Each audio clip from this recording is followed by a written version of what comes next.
There are moments in a man's life when he does something that he cannot fully explain.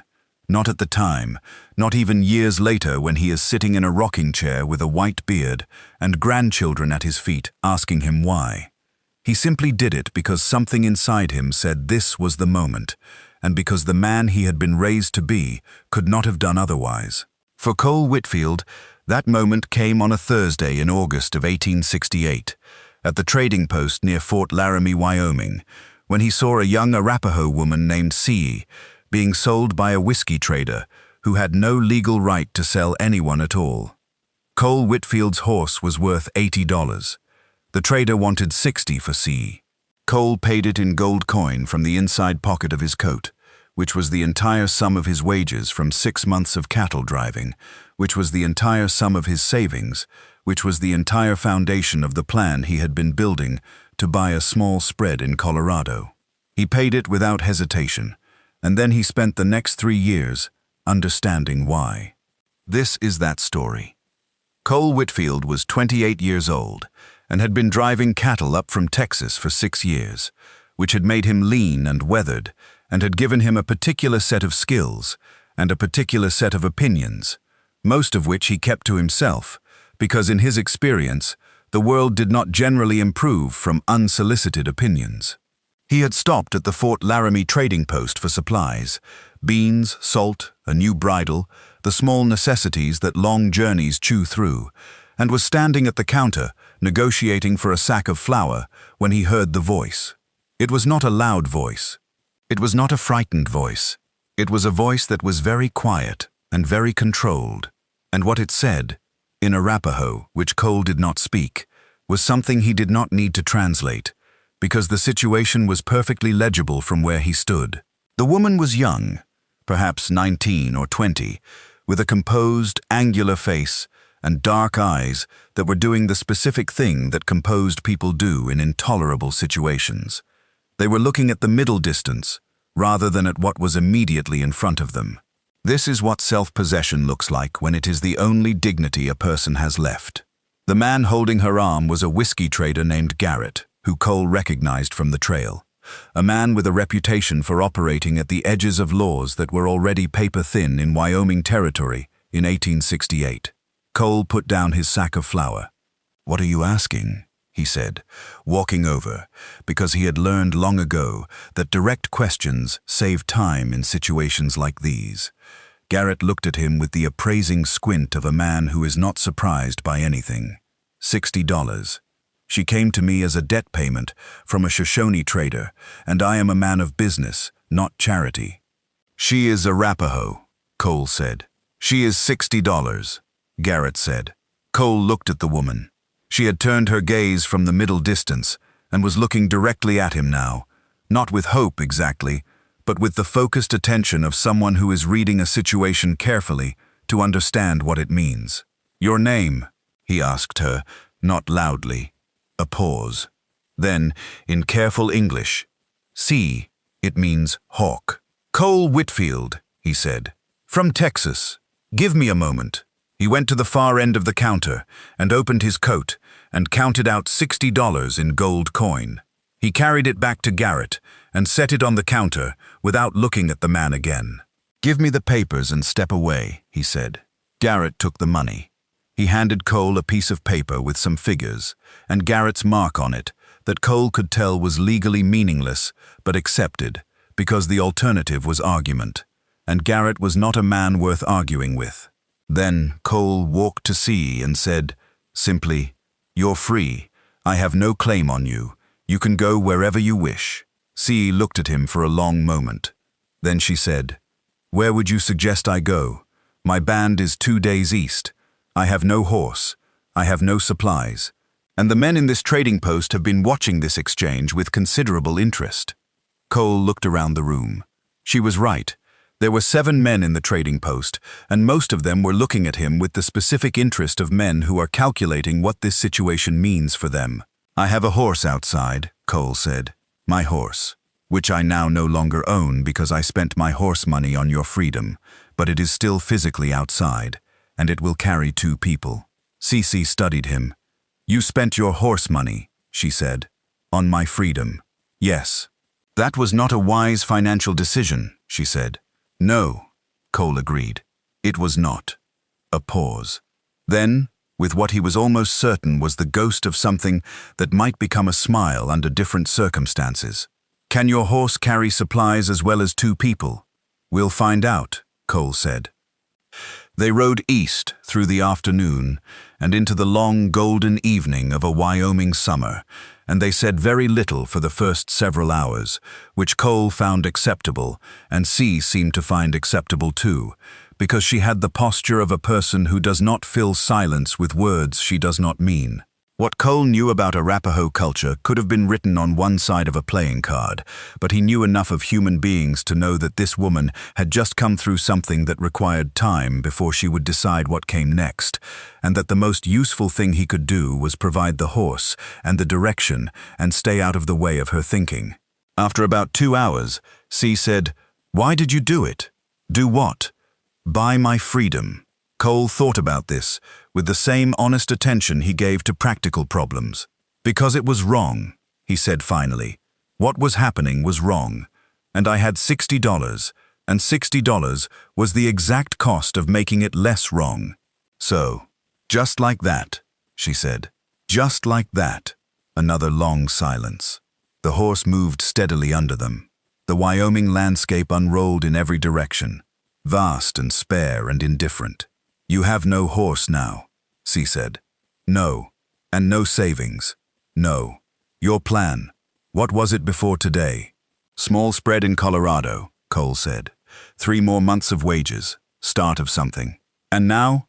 3 more months of wages," Cole said. "Start of something. I am approximately 6 months further behind than I was this morning."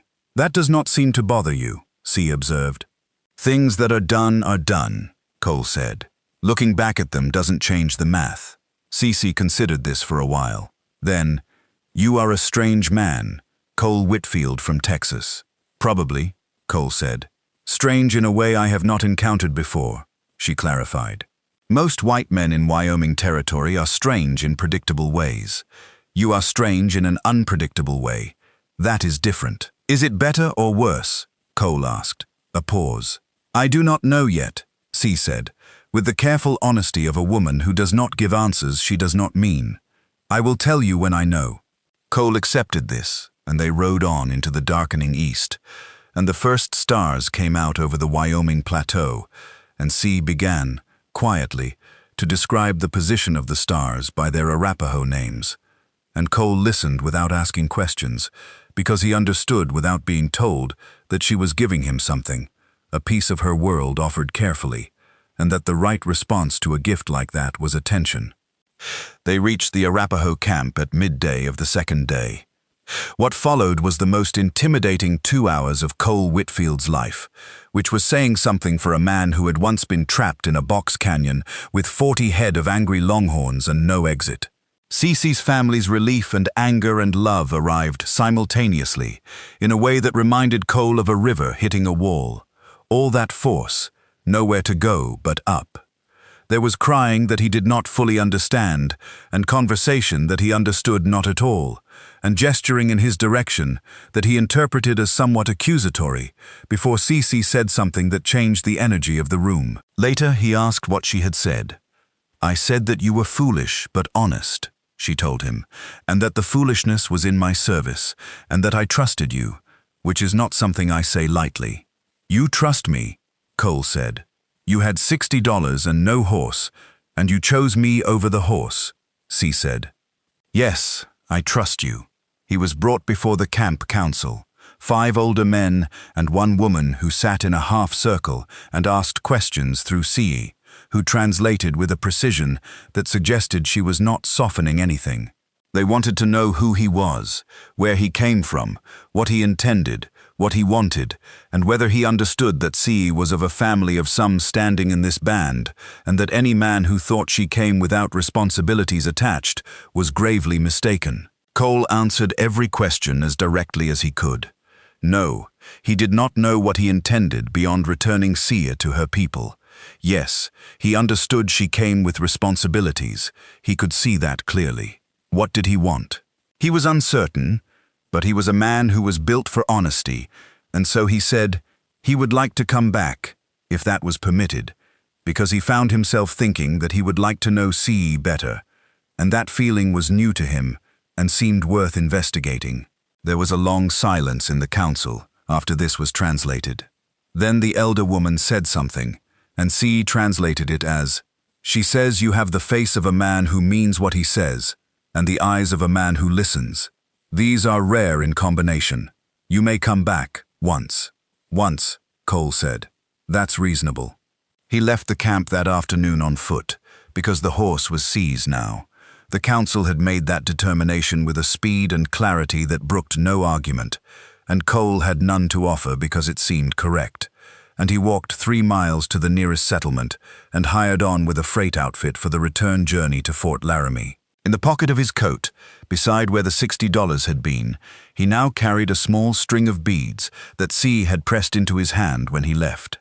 She had said, when he asked what it meant, "It means I expect you to come back." "You said I could come back once," Cole said. "The council said once," C said. "I did not put a number on it." He came back 3 months later, as he had promised. He brought a horse, a good one, a bay mare he had bought with 3 months of freight wages, and he brought a modest collection of goods selected with care, coffee and sugar, and a length of good wool cloth, and a set of steel needles, which C's aunt had mentioned as valuable. He did not bring anything that suggested he was trying to buy anything. He was not. He sat with the council again, and this time the conversation was different in tone if not entirely in content. They knew him now, and knowing changed the register. What he wanted to know was whether he could come back a 3rd time. The council deliberated and said yes, with conditions that were reasonable and that he accepted. What C wanted was apparently not on the official agenda of the council meeting, which Cole found revealing in an important way. He found C at the creek in the late afternoon, filling water vessels in the way he was beginning to understand was her particular time of reflection, the daily ritual that belonged to her alone. "Cole Whitfield from Texas," she said, without turning around. "I came back," he said. "I know. I have been watching you argue with the council for 2 hours. What did you think of the argument?" She turned then and looked at him with those direct, hawk-precise eyes and said, "I think you argue the way you make decisions, without wasted words, and that you listen to the answers, which most men who argue do not bother to do." "Is that a compliment?" Cole asked. "It is an observation," CC said. "I will tell you when it is a compliment." Cole smiled. It was the first time she had seen him smile fully, and she looked at it with the specific attention she gave to new information. "What are you looking at?" he asked. "Your face is different when you smile," she said. "Less like a rock, more like water. Is that better?" "Much," she said. And this time at last, she smiled back, a quick, warm, real smile that arrived and departed so fast he might have questioned whether he'd seen it, if it hadn't landed somewhere behind his sternum and stayed there. "See," he said, "I do not know how to do this correctly. I know enough to know I don't know, which I suppose is a start. But I want to learn. Will you teach me?" A long pause. "What do you want to learn?" she asked. "How to be the kind of man who deserves to know you," he said, "whatever that requires." She looked at him for a very long time. Then she set down her water vessel and sat on the bank of the creek and said, "Sit down, Cole Whitfield. I will start with what we call the 7 things a good person carries in their heart, and we will see how many of them you already have." He sat. She taught. The afternoon went long and golden and unhurried, and the creek ran, and the Wyoming sky was enormous above them, and a man from Texas learned 7 things about what his heart was supposed to carry from a woman who had already decided, somewhere in the part of herself that she had not yet said aloud, that he probably had all 7. What grew between Cole Whitfield and C in the months that followed was not sudden. It was the other kind. The slow, deep kind that does not announce itself with fireworks, but arrives one day in full bloom and makes you realize it has been growing for a long time without your noticing. He came back every 3 months, as the council permitted, and each time he came, he brought something useful and learned something he had not known. She taught him Arapaho, slowly, with a teacher's precision and a sister's impatience, and he taught her the mathematics of cattle accounting and the stars by their English names, and they traded knowledge back and forth across the enormous gap between their worlds, with the specific generosity of two people who have decided that the gap is interesting rather than insurmountable. He learned that she was the best tracker in her band, better than any of the men, a fact she stated simply and without pride because it was simply true.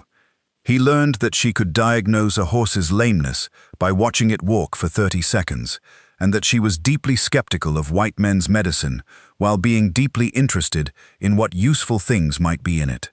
He learned that she had opinions about everything and voiced them only when asked, and that being asked was very important to her.